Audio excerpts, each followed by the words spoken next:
Bonjour à tous, veuillez vous inscrire pour recevoir nos nouvelles quotidiennes. Les 11 candidats qui débattront ce jeudi soir sur BFM TV jouent leur dernière carte avant le scrutin, qui aura lieu dimanche. Quel est l'enjeu pour eux?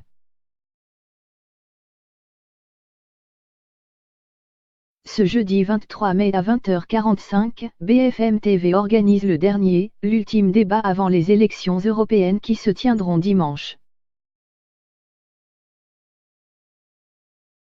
11 des 34 têtes de liste seront présentes sur le plateau pour débattre de leurs idées autour de 3 grands thèmes: comment l'Europe peut-elle améliorer le quotidien des Français, comment peut-elle mieux protéger ses citoyens, et quelle est la place de l'Europe dans le monde.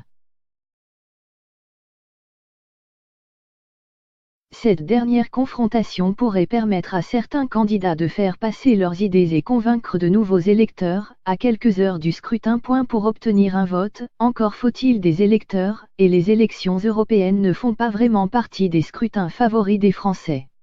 En 2009, l'abstention était de 59,37% pour cette élection, de 57,2% en 2014. Selon le dernier sondage Elab pour BFM TV, 46% des inscrits interrogés se disent tout à fait certains d'aller voter dimanche. L'abstentionnisme serait sans aucun doute un peu plus important dans la famille de la gauche, déclare Bruno Cotre, du Centre de recherche politique de Sciences Po, sur BFM TV, car la famille de la gauche voit une gauche qui est morcelée, qui est éclatée. Selon lui, les intentions de vote sont nettement plus importantes pour la liste de François-Xavier Bellamy, LR, que pour celle de Raphaël Glucksmann, PS, Place Publique, Nouvelle Donne, ou même celle de la France Insoumise, portée par Manon Aubry. Les listes de gauche, divisées, se partagent jusque-là les intentions de vote.